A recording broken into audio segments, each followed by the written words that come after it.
Hello, friends. Welcome back to the Reiki Women podcasts. My name is Michaela of Heartscapes Reiki, and with me is Bronwen Logan of Reiki with Bronwen. We are flying just the two of us this week as Carrie is handling some family business. And so the two of us are back together to have a conversation here at the midsummer, midwinter era of the season. Bronwyn is in midwinter and I am in midsummer, and it feels like this crescendo of the season that we're in the middle of. So it's nice to be with you again this week.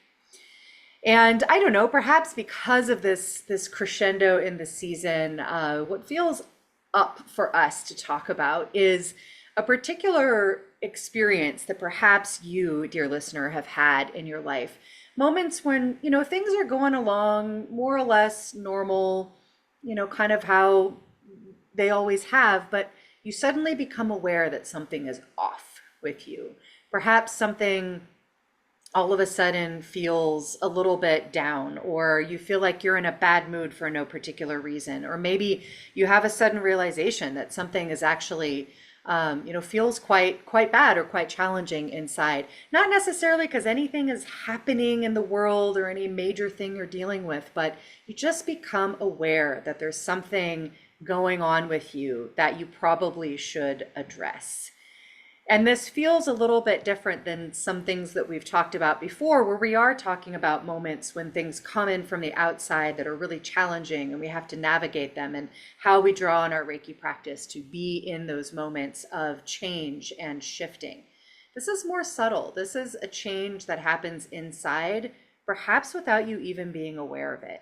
And what first of all can we do to bring more awareness to those subtle changes so that they don't catch us by surprise? And what do we do when we find ourselves in the middle of something that is just off? So that's where we felt like we wanted to land today. And I'm going to pass it over to you, my friend, to see what comes up for you when we think about this somewhat amorphous topic. Thank you, Michaela. Yeah. So it was funny when you said the word aware, I was writing the word awareness down. I thought first port of call is like awareness, right? But it's finding that space inside of ourselves to have the moments where we can actually recognize what is going on for us. And that can be, often we'll just ride over it, or we'll do habitual stuff, which will be whatever we can do to block it out. And, we started talking about this because I was saying I was feeling grumpy, and and we were saying, well, we could talk about being grumpy, but you sort of don't really want to. I don't want to pass that on to the rest of the world, what I'm going through. So, or not the rest of the world, the people who watch the podcast, It's the and whole world, girl. They're all here. Welcome to the whole world. it's probably much more helpful if we discuss what to do when you feel like that. So, and to recognize why it's happening. I mean, if I look at myself, I can see myself being distracted easily. So, not being able to focus very well. So, it's times when things are just not mm, flowing easily, I guess. And it feels a little bit.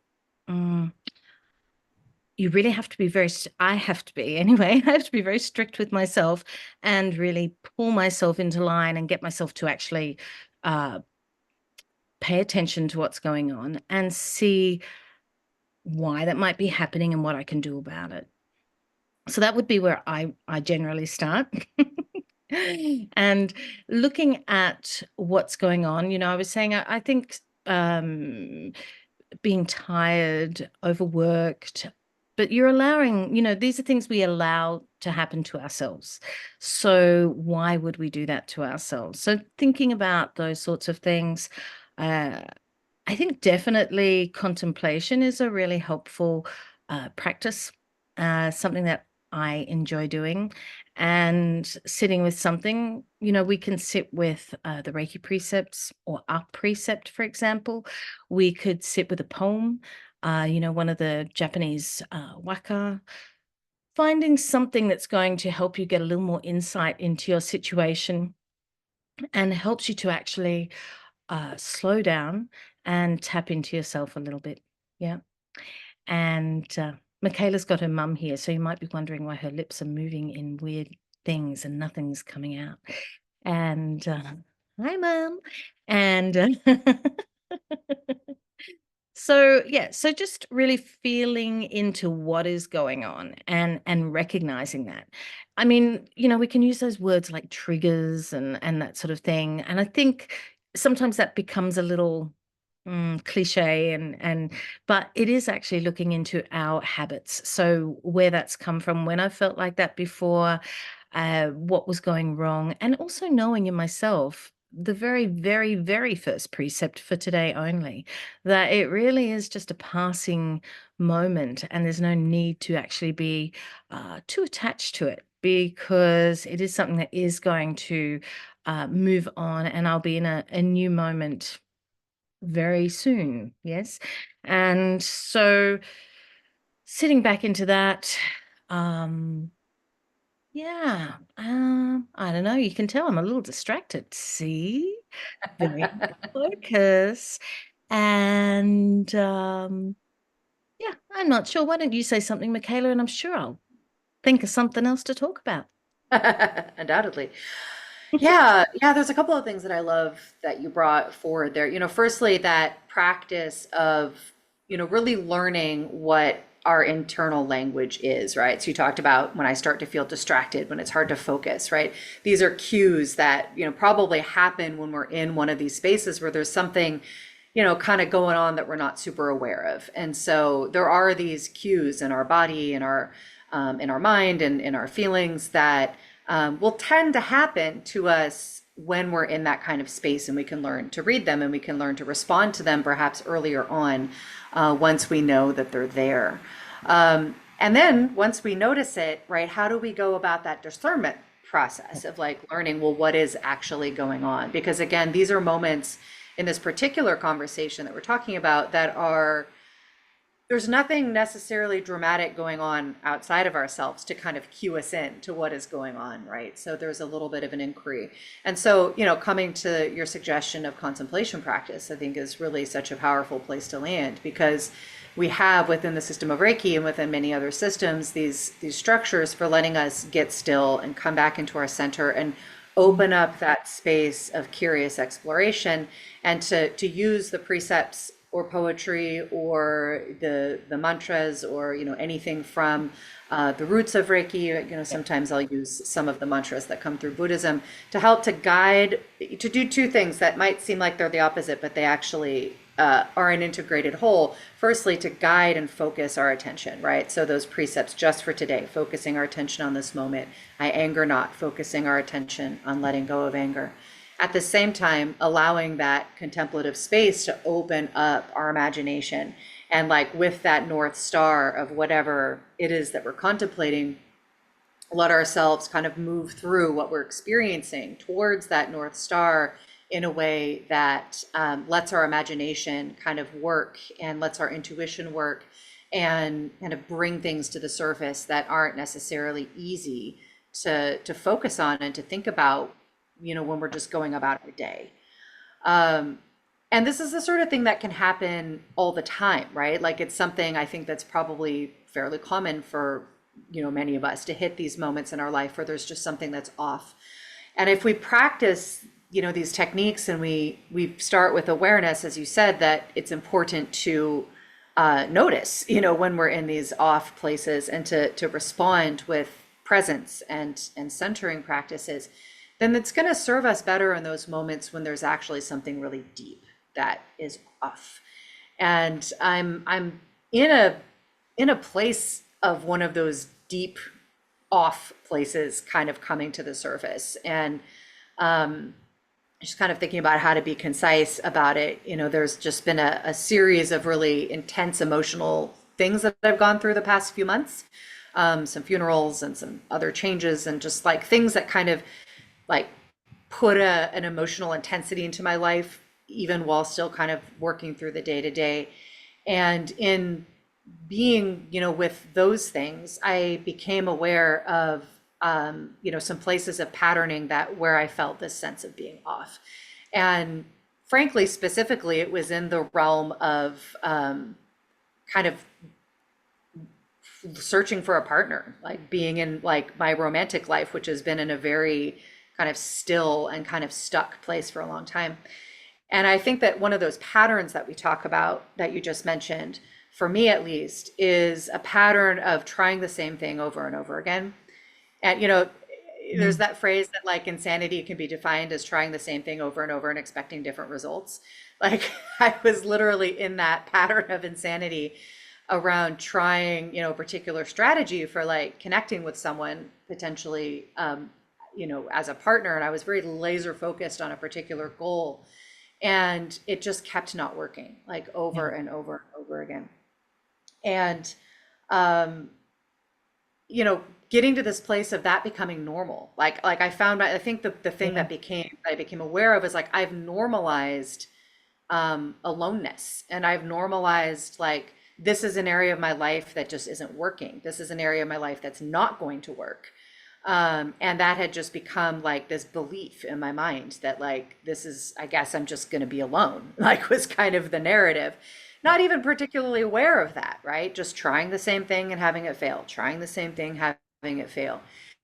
And this kind of, you know, way in which that became a pattern that was normalized, and that became kind of a doldrum, and that started to seep into other parts of my life quite without my awareness, right? Until like reaching this point of becoming aware of the deep dissatisfaction and the like, should this actually be normal? Like, is this a normal way of being around a, really important aspect of life?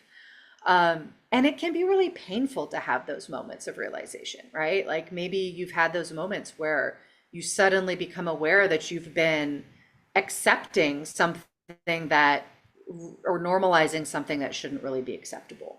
And you've allowed that to become the pattern, and you haven't reflected on it. You haven't brought it into contemplation practice. You haven't brought it into your heart in a way that allows you to really examine, what is your relationship with this way of being?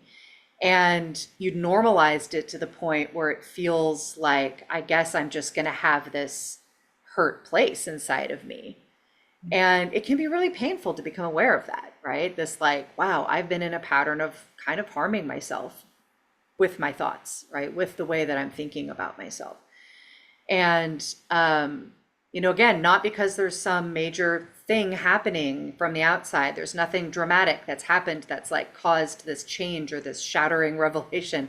It's just this moment of awareness that we've like settled into like a deep place of dissatisfaction, and we're not doing anything about it.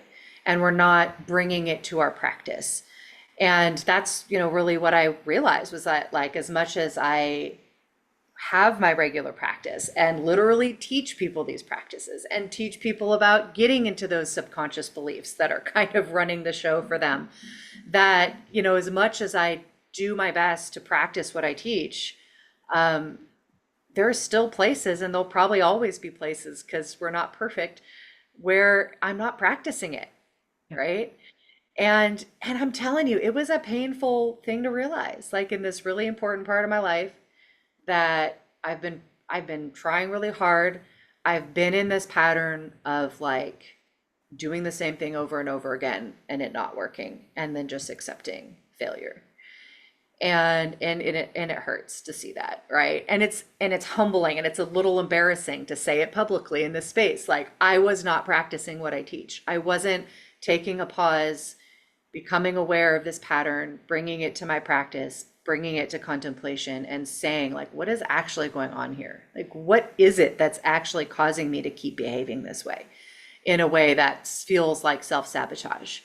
And yeah, it's a painful realization, but once you have it, once it's aware, once you've cleared back the veil from it, now there's space, Yeah. right? Now we can be present with it, and now we can think about, well, how do we actually want to shift this? I'll save that part of the story because I'm curious what comes up for you for all of that. Yeah, I mean, you were saying, I don't know, it felt a little like you were saying that you felt like you'd failed because, you know, or you had moments of feeling like you'd failed. Um, I feel like it is just, I think it's very rare for us to be able to just go, okay, I'm going to be quiet. Ah, I have insight. Oh, I know exactly what the problem is. Ah, great. I'm going to fix that. Done. Right? It Yeah, would be easy wonderful if it was that simple, but peasy. it's not. And we are complex beings. And sometimes, for me, sometimes I know it's just, I just have to breathe, and there's nothing else I can do. I just have to breathe and just be there, breathe. I'm not probably going to have a major insight, but it's going to get me through that moment, and I'll be okay. I mean, for the while until it happens again, right? Because as you say, it's repetitive often, and it's cyclical. And there are different things that can help apart from what we were just talking about before. Even just talking, like you talking about what you were just saying, there is a sense of relief and freedom in being able to say those things. And sometimes we need to go to a therapist to do it, or a good friend, or whatever this, or a podcast, whatever it is, that you can, it's like breathing into it very deeply and releasing that. And in that moment, you're allowing things to shift and change and move.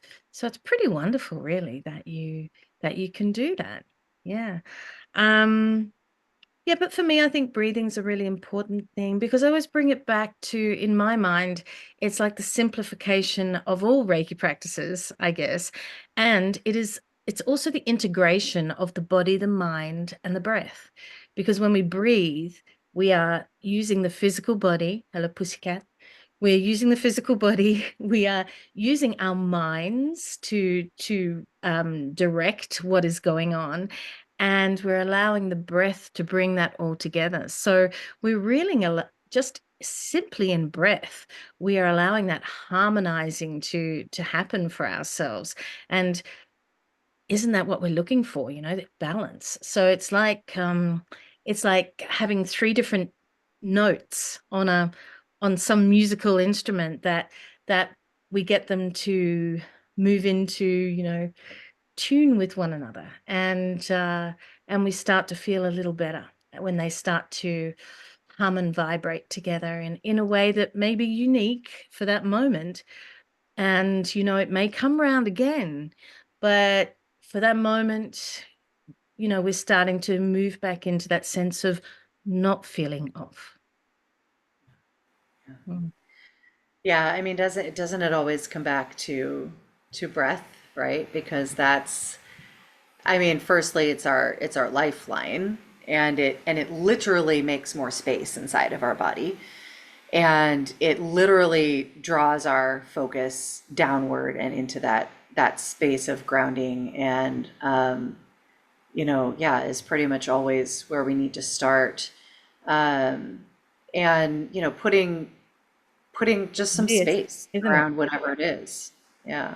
Yeah, that's right. Because it's actually being able to get outside of ourselves and and and have that happening instead of just being this little shell of yeah. Yeah.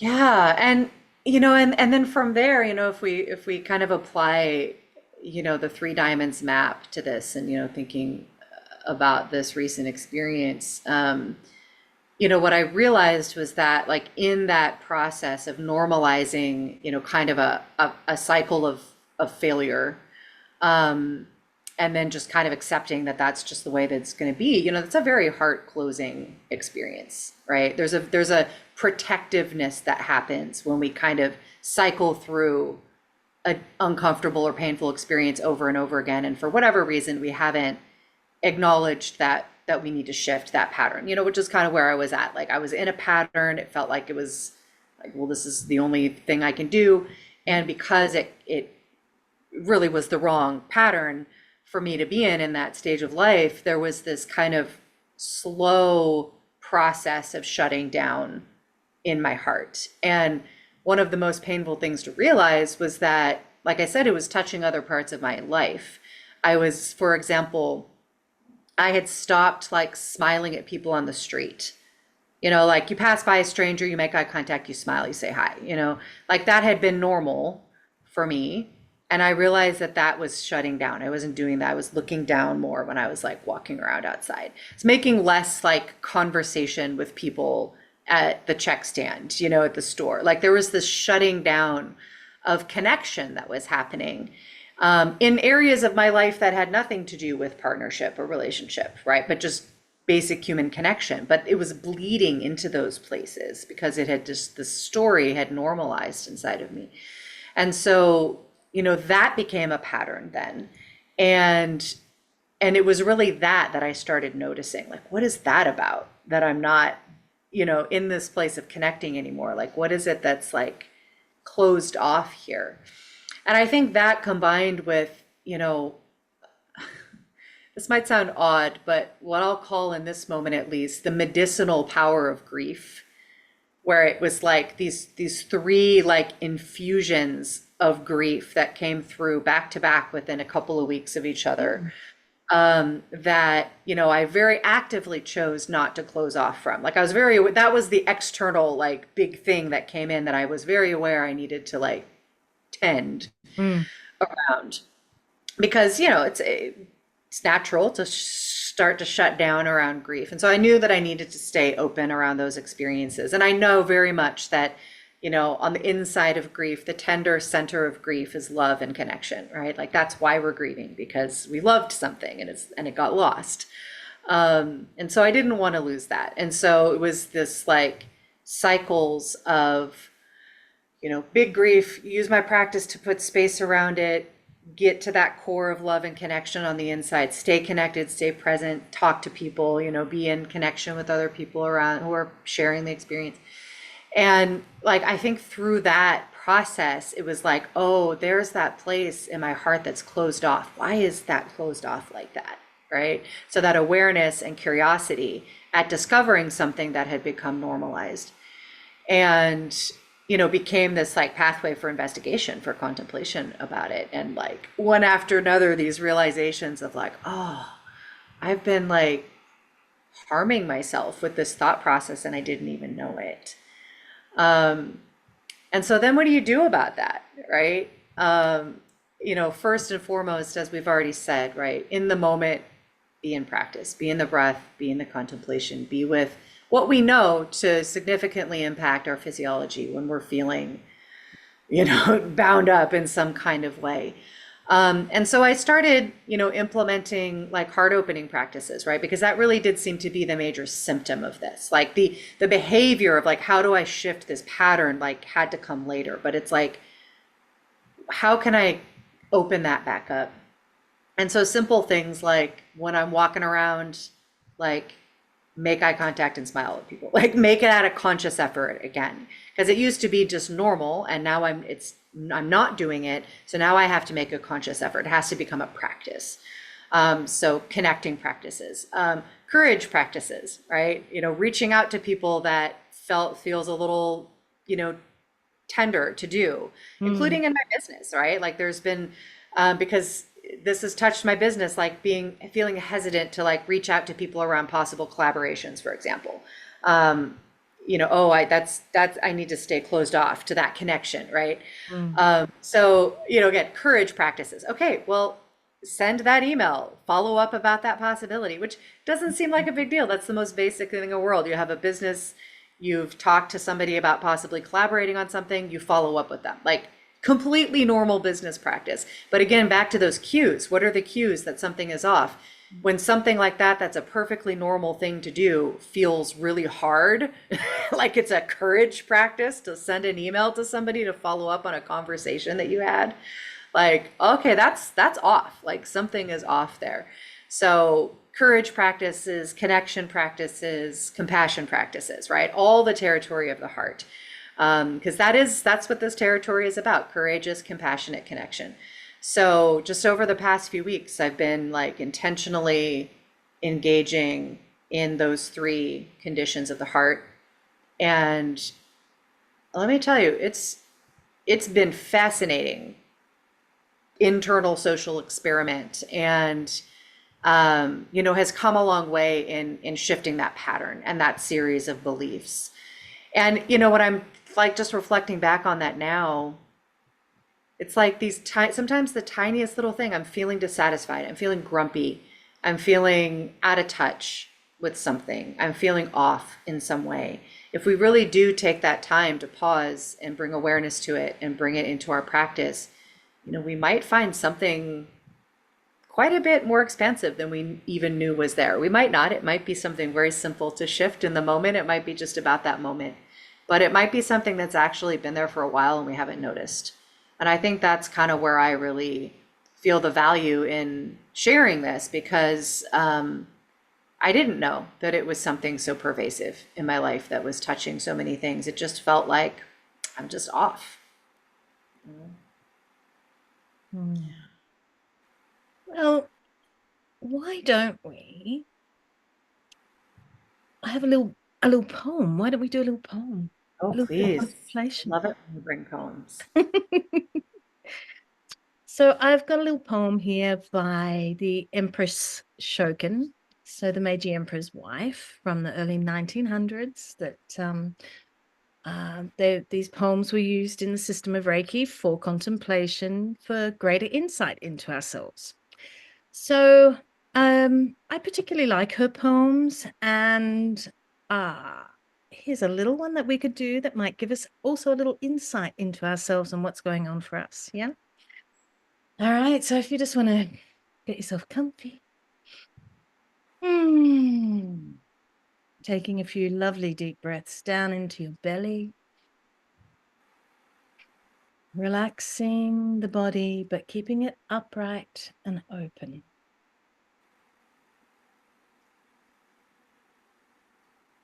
So I'm going to read the poem a couple of times, and then I'm going to mention a couple of little things that might help give some more insight into that poem.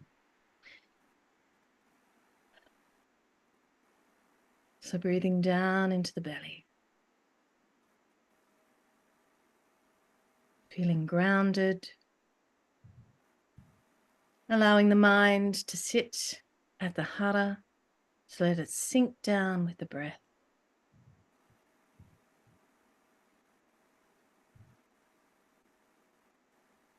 And we're going to work with our intuitive self.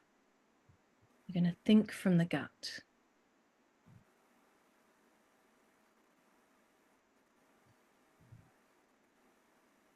If just neglected and never polished to a glow, even precious jewels would remain resembling dull roof tiles made of clay.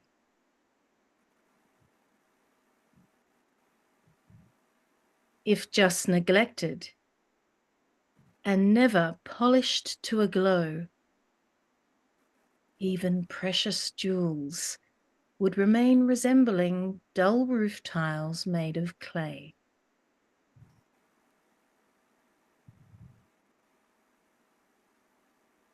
If just neglected and never polished to a glow,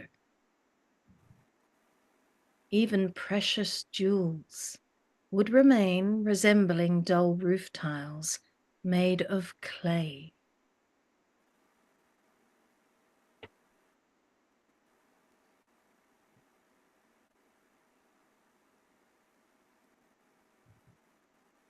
So what could a precious jewel symbolize in your life? Just thinking about these things.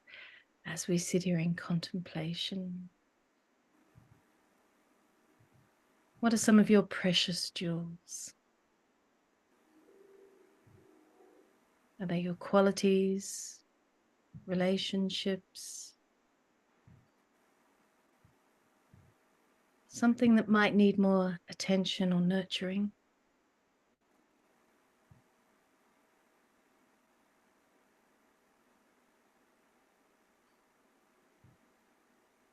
In what ways have you experienced the dulling of something valuable in your life due to neglect? Something that's lost its luster because you haven't been caring for it.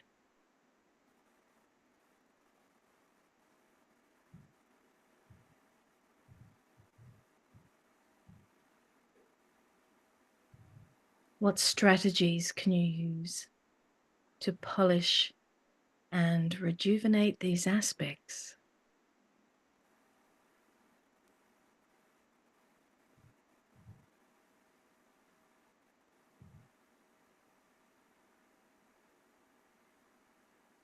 How can you revive these jewels?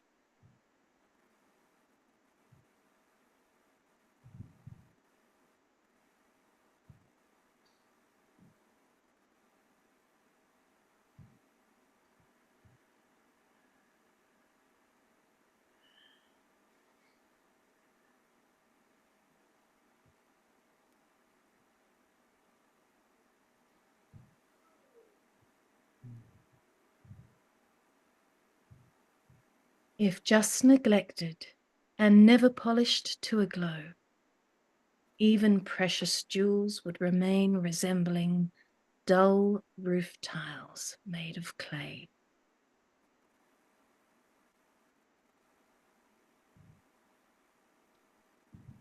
So coming back with those fresh thoughts about looking after ourselves, making ourselves shine again, be bright, find the joy.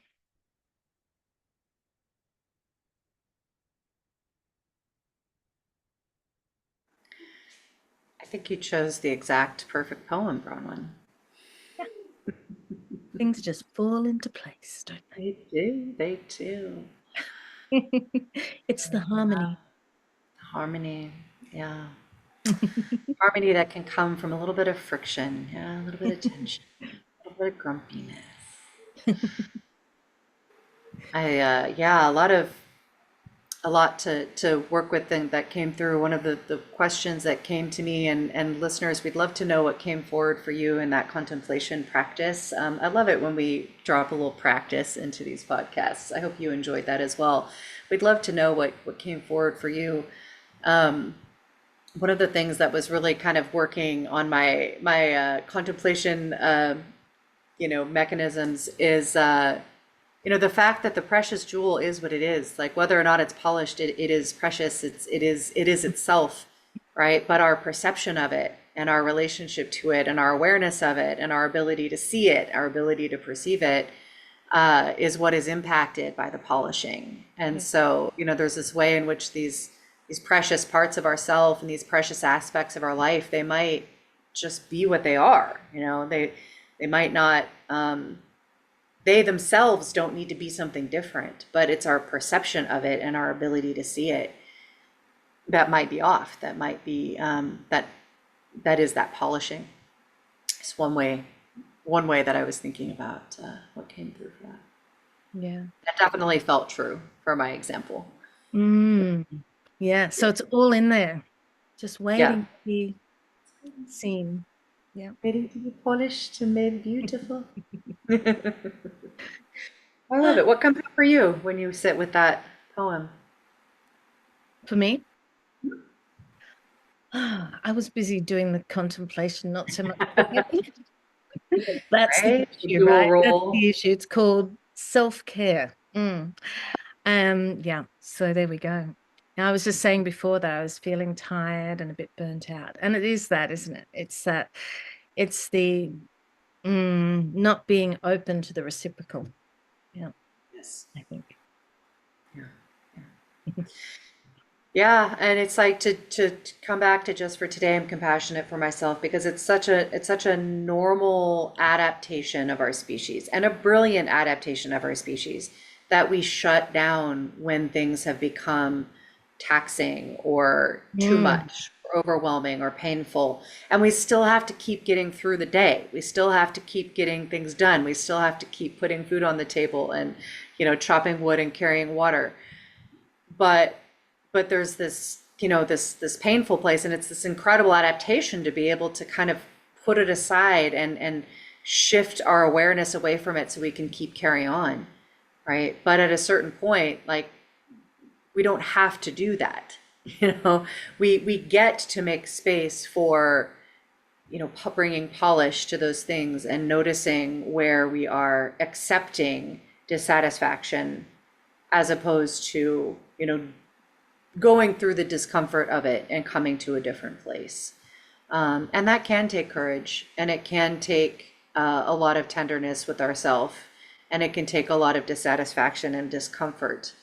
Um, but it's worth doing. It's kind of the project that we're here to do, right? As people who have the ability to become aware of these things and to work through them when we're fundamentally safe and taken care of. Um, then we can do that kind of work. mm, yes. Well, thank you, Michaela. And I'll go away and do a little bit of self-love. Yeah, yeah, give the grumpy places some tenderness, some polish. And yeah, go and do some polishing, just gentle polishing, I think. And I hope you're everyone out there is also finding ways to polish in a way that suits them and helps them in the moment, and never feel.